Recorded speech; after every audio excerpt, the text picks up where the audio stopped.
Au commencement était l'arbre des anciens, majestueux chêne, symbole de grandeur, d'une immense beauté, abritant au plus profond de ses entrailles une source de vie inépuisable. Puis vint la rivière Mirsha, invisible aux yeux de tous, car majoritairement souterraine sur l'ensemble du continent, affleurant à la surface son eau miroitante et douce. Sa faible hauteur d'eau, liée à la faible pente des collines serfinoises, explique, encore aujourd'hui, sa largeur incroyable ayant donné la possibilité à ce paysage fantastique de façonner les cascades de Valmior. Les anciens, subjugués par les propriétés curatives de l'eau accumulée au fil des siècles, décidèrent de bâtir ensemble les fondations de Serfine. L'arbre des anciens est le berceau de la paix et de la sérénité. On raconte que quiconque se rend dans les galeries souterraines creusées dans la roche pourra s'abreuver d'une eau qui apaise les cœurs et préserve les âmes.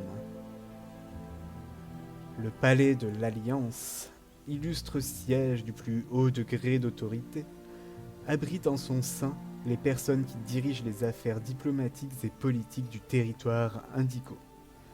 Bâti en aval des cascades de Valmior, bordé par la rivière Mirsha, ce cadre idéal rappelle aux dirigeants le devoir et la responsabilité qu'ils ont sur leur sujet. Le palier de l'Alliance symbolise la grandeur.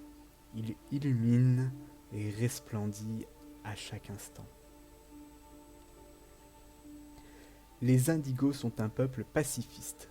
C'est avec un immense respect pour leur environnement qu'ils ont construit Serfine en préservant au maximum les éléments naturels à leur disposition.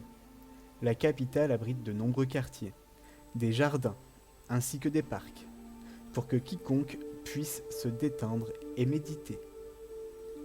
La méditation fait partie des coutumes de Serfine. C'est dans ce but qu'a été construit, voté par référendum populaire, l'imposant hôtel des altruistes. Entouré par les bois, lieu ouvert à tous, il offre à celui qui y pénètre un lieu de calme, de repos et de culte. À proximité se trouve le cimetière des bonnes âmes, où demeurent en silence les braves habitants qui désormais ne font plus partie de notre monde. Le peuple de Serfine se rend en ces lieux pour saluer leur mémoire, honorer leur courage et leur dévotion passée. Excédés par les rudes batailles menées par leurs voisins belliqueux, Serfine n'eut d'autre choix que de fortifier son territoire. La construction d'un camp militaire fut initiée par le baron Kalig. Celui-ci, soucieux de la sécurité des habitants, décida que la ville se devait désormais d'être protégée. Des troupes de défense furent entraînées à l'art de la guerre urbaine et au combat en milieu forestier. Les plus hautes instances accédèrent à cette requête à la seule condition que cette armée ne devait servir qu'au maintien de l'ordre et à la sécurité des habitants de Serfine. La conquête et les agressions furent proscrites.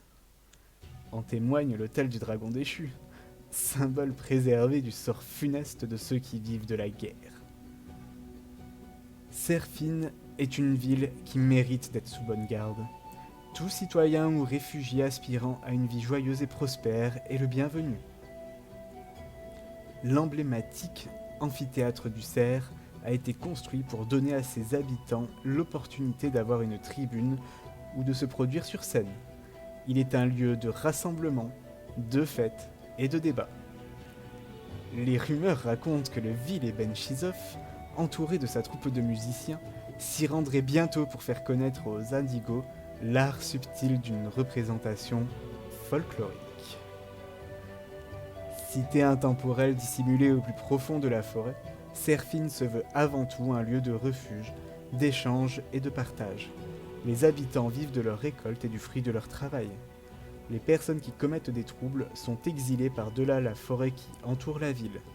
Chaque personne résidant la cité ne connaît que trop bien le danger qui guette par-delà les frontières et apprécie à sa juste valeur la quiétude qu'offre le cadre de vie de Serfine.